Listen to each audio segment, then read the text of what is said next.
If you struggle making thumbnails and have trouble analyzing your YouTube channel, well, today's inspiration came from me actually working with the YouTube AI. So in this impromptu live class, I'm going to bring you into what my workflow is in order to save you time and help you to blend your creativity, which is your creativity, right into, bring it to life. Because I've been actually using YouTube for 17 years. I'm not a pro, I'm not an expert, but I can tell you that over the last 20 months, I have been creating this particular channel on purpose. And so I'm just gonna dive into this, because the comical thing is that I learned today that YouTube's AI can actually make thumbnails. Now, is this a good thing or is this a bad thing?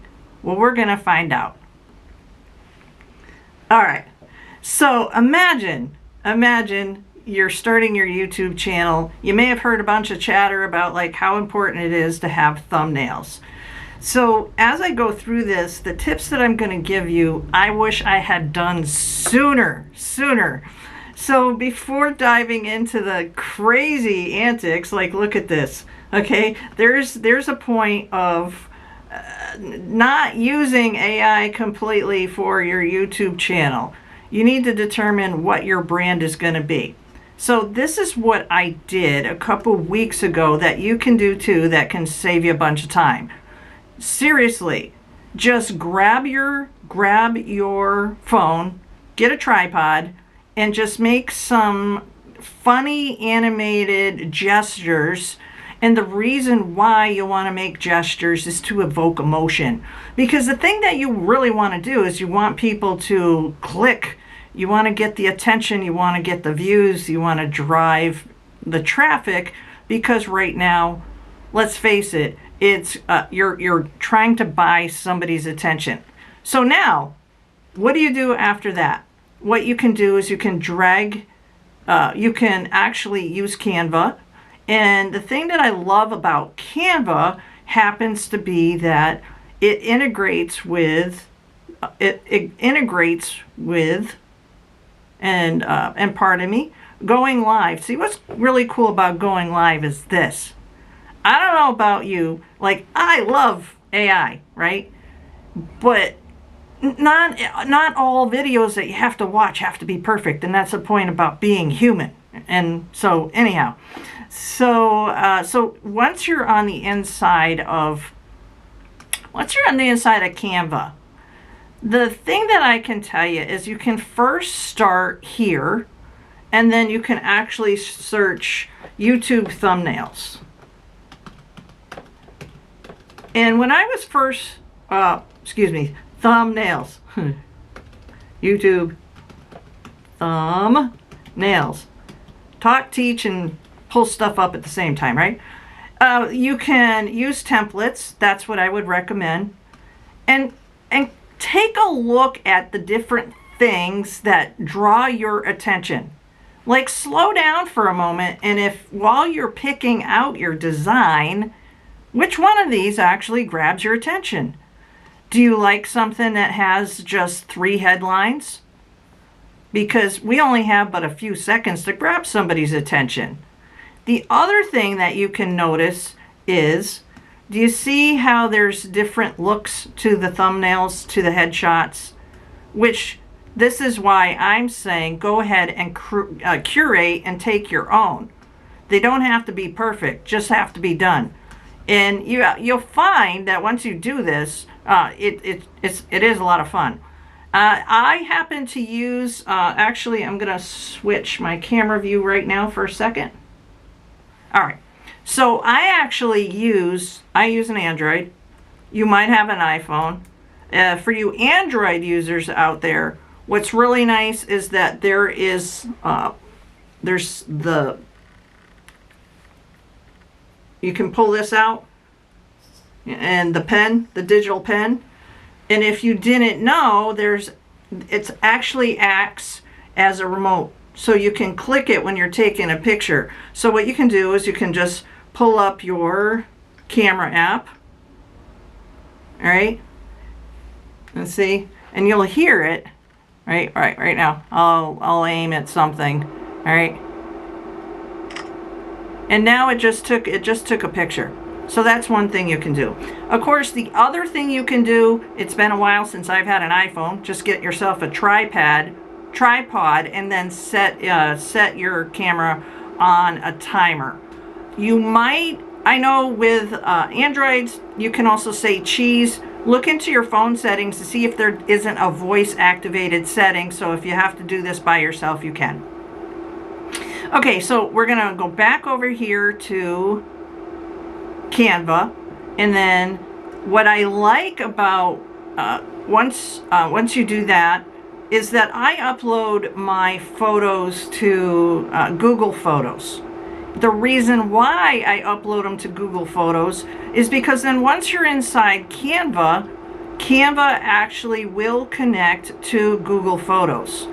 So right here, and let me switch screens so you can see what I'm talking about. All right, so once you're inside, you're back inside Canva, and you've picked yourself a template, and decide on like what brand colors do you want, because I've, in my experience, have found a definite increase in click-through rate by taking the time to at least set up like a template for yourself. All of these aren't done, but they're half done, so that this way you can just start to get into a rhythm about doing your thumbnails. And so I'm going to show you, for example, when it comes to the apps in Canva. So you go to apps right here, and then you can go here and put Google.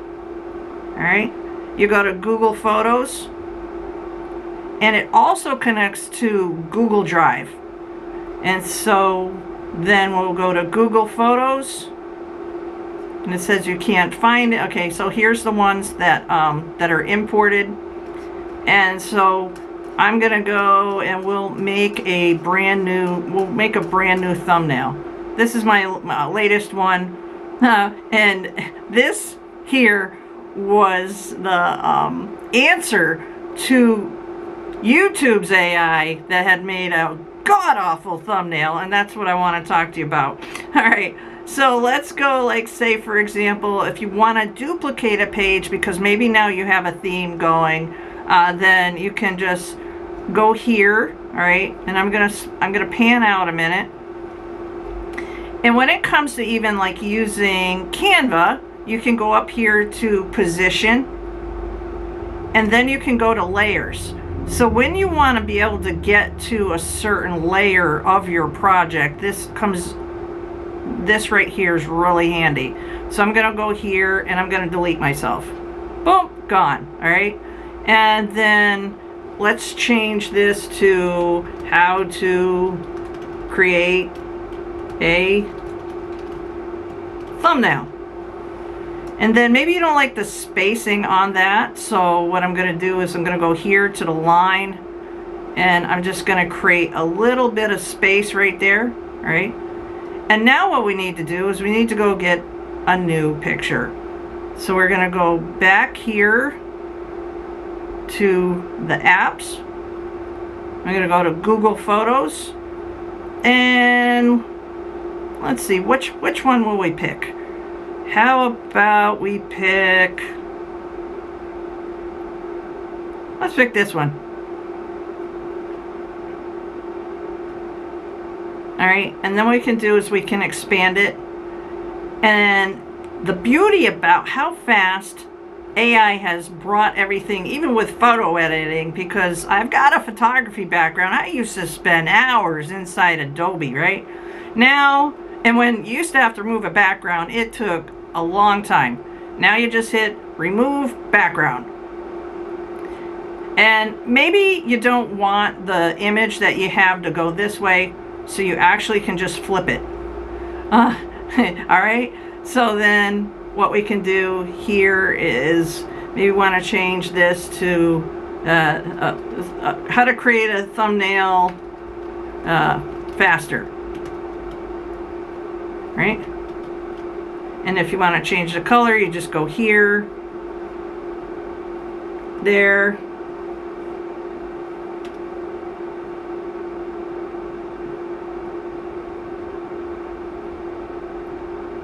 here, how to create a thumbnail faster. And then the other thing that you can do if you need to lighten up a photo, because one thing I know, it doesn't have to be perfect.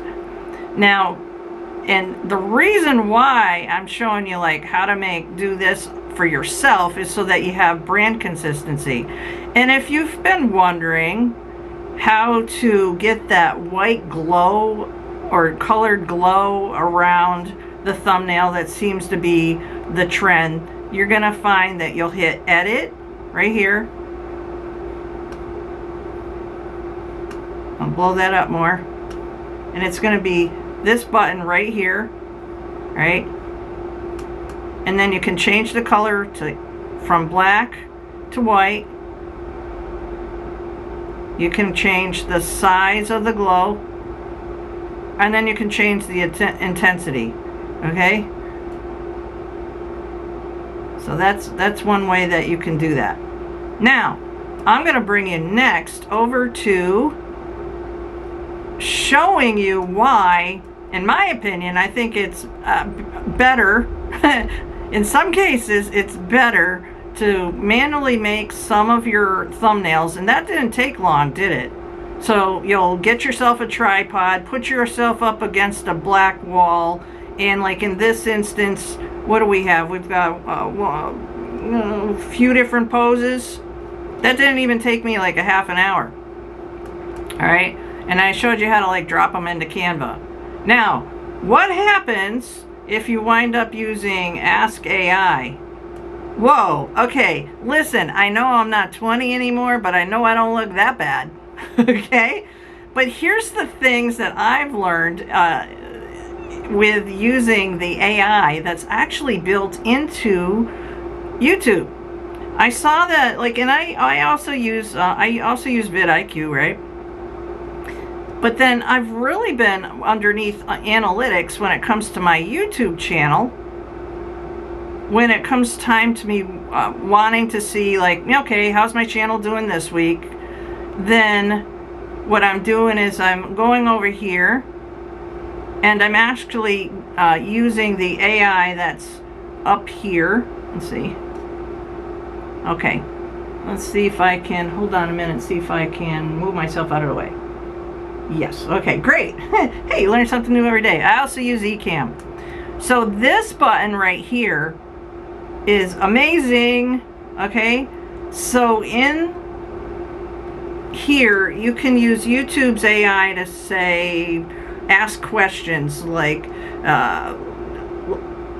share with me what you can do to help me with my channel.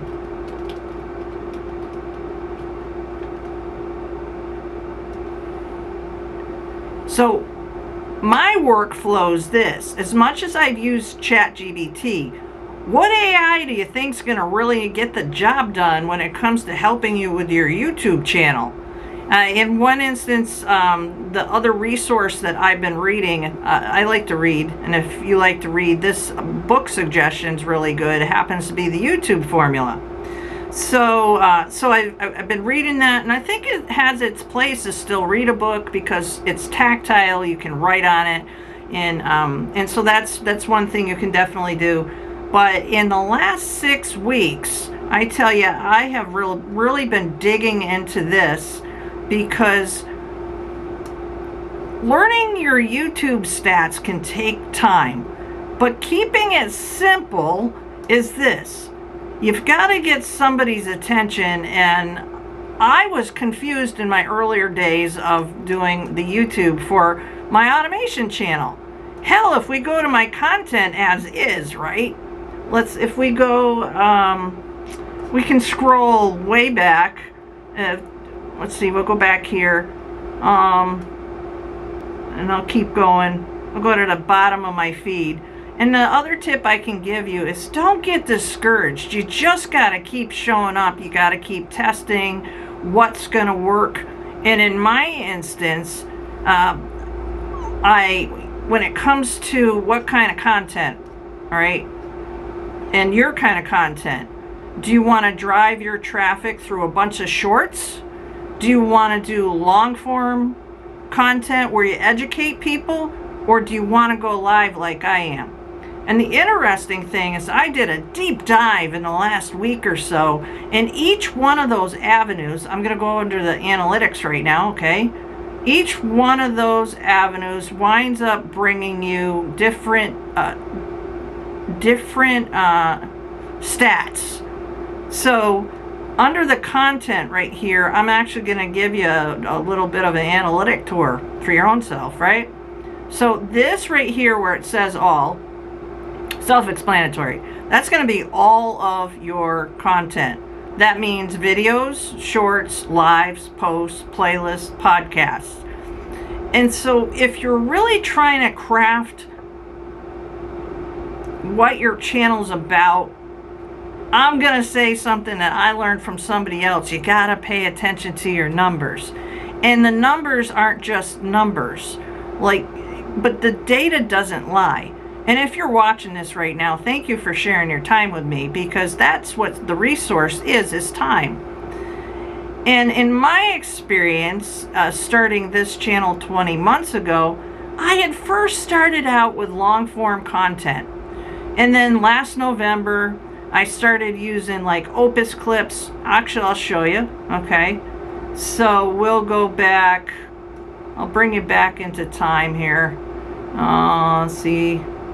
Somewhere in November.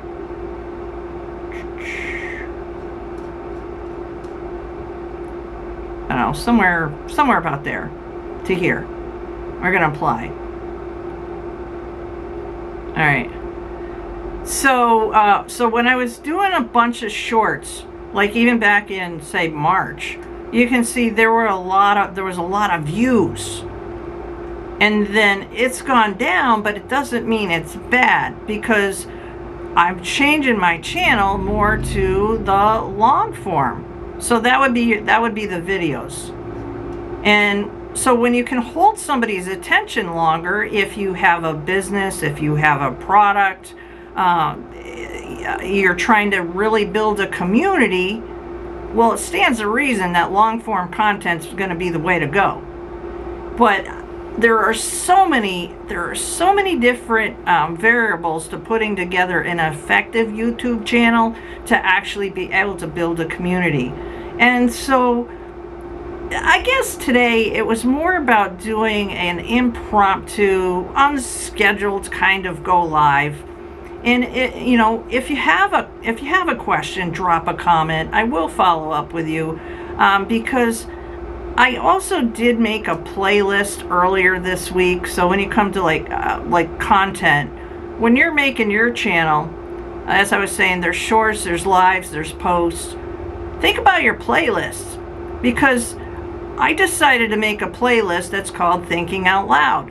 Because as I've been on a journey to really try to make a structured YouTube channel, build a brand, look at my analytics, there's sometimes that I think it's just a bit more creative just to hop on and just think out loud, show you something in real time, in combination to like my other structured stuff. Because one other change that I've made when it comes to making something look, I guess I'm gonna say more polished, in a sense of where I was when I started. Because like I didn't have, actually I'm gonna go to my full view a minute, just so you can see a bit more of my background. Right? I didn't have a red painted room, and I didn't have a set.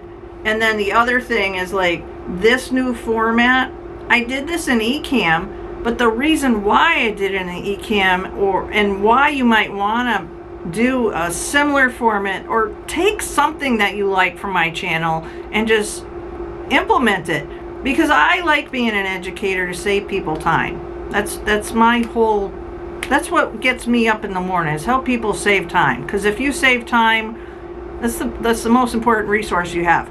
But in this instance, I happen to have been watching a podcaster do an interview, and it was nice to see what they were going to be talking about. So when it comes to your playlist, you can think of your playlist as what that is, a playlist. Like, do you have a music playlist? Why do you make one? Because there's a certain kind of genre of music that you like to listen over and over and over. So when it comes to like your YouTube channel, I'll go back to mine to show you.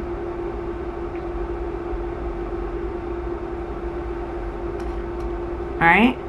You can organize your own homepage for your viewers.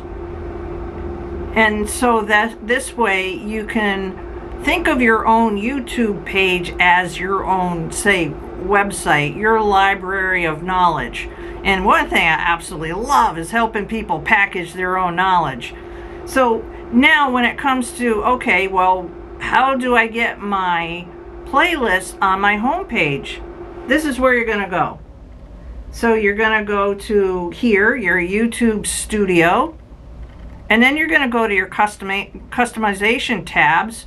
Then you're going to go to your home tab.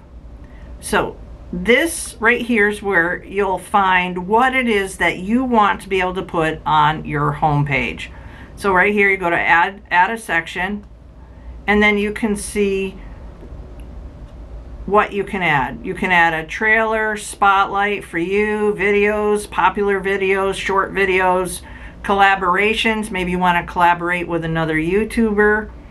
Live now, past live streams, upcoming live streams. Maybe you want to feature a single playlist. Maybe you have a product or a service that you're going to be featuring in the near future and you want to bring attention to that. How about created playlists, multiple playlists, subscription, featured channel, or posts? So, and then the other thing that you have the option to do is that you can drag and drop these particular sections where you want them to go. And I found that to be extremely helpful. And so let's go back to, I'm going to go bring you back now to the analytics. And I'm going to show you an example, and we'll see what winds up happening together live here. Please pull up an underperforming video, and how about you make a new thumbnail. All right, so let's see what it will do. And so while it's doing that, the different things, as you can see, is this. You can ask it how can AI, Ask AI Studio. Ask AI Studio is actually part of High Level. For more information, you can just ask me more.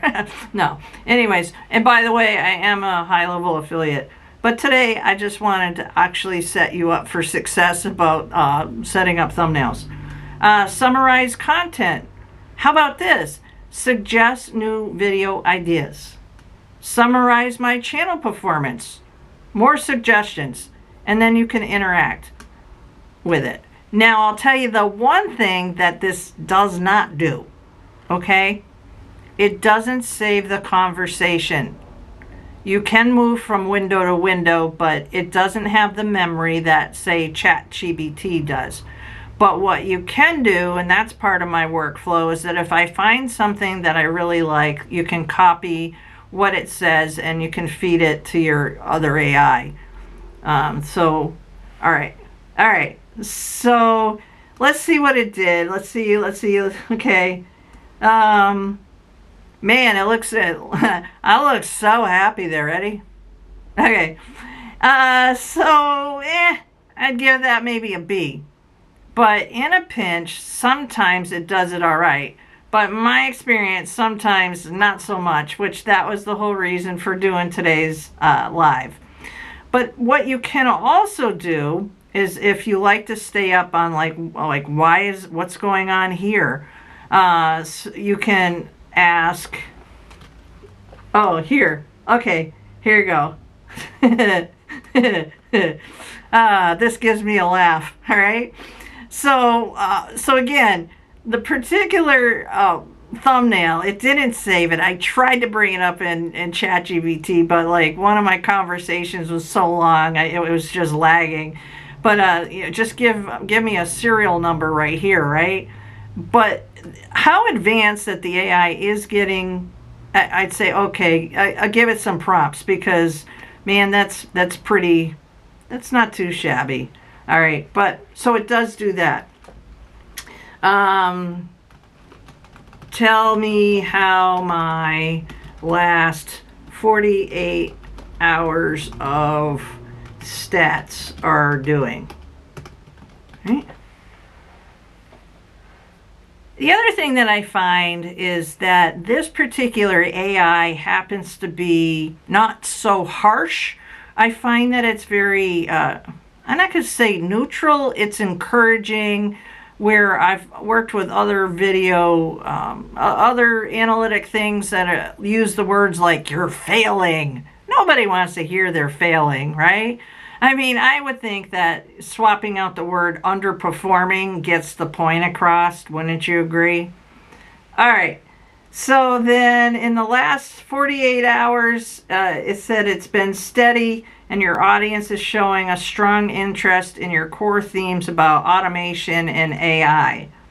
The other thing that I like that the YouTube AI does is that when it tells you about your top performer, you can see if I hover over any of these, it also hyperlinks to that video, which makes it then easier for you to be able to, pardon me, it makes it easier for you to be able to check out what that particular piece of content, what it's doing. And I just find that very, very useful. So I think at this point, what I'm going to do is I'm going to invite you to subscribe, for one. That helps support my channel. But what I'm going to do is I'm going to be sharing a little bit more about behind the scenes, and it's not always going to be so scripted. Now, even if something is a bit unscripted, and let me go to my other screen, all right? The things that I can share with you is like, when I do go live for a stream, you're going to start just even seeing maybe what the topics are about. So like this instance, YouTube AI assistant, did you know that you have that? And the beauty about it is it's free. I mean, it's free. And then let's see, thumbnail tips. Did you know that you can connect your photos and upload them to Google Photos and then connect that to Canva? You do now. All right. And then my biggest thing is my last thing, which is always about working smarter, not harder. If you found some value in today's impromptu live streaming, just drop a comment, drop a question. Welcome to my community. And I just really do enjoy spending time with you guys. All right. So until we meet again, you can watch the replay of this in my playlist right here. I'll go to my playlist, and this one I think is going to be Thinking Out Loud. Now, you caught the live stream. Here's one other tip for you. Once you've done a live stream, I'm actually going to go to my lives. I'm going to give you one more tip before we take off. Did you know that you can then go to your live streams and you can download the whole file? So when you do that, you're able to then take that, and if you feel like at that point cleaning up some of the ums, the ahs, and the filler words, you can if you just want to be able to make some shorts that are impactful, and you're able to work smarter, not harder, by repurposing your content that you went live with. So here we are. So build, monetize, and automate your workflow. Work harder, not smarter. And thanks for joining me.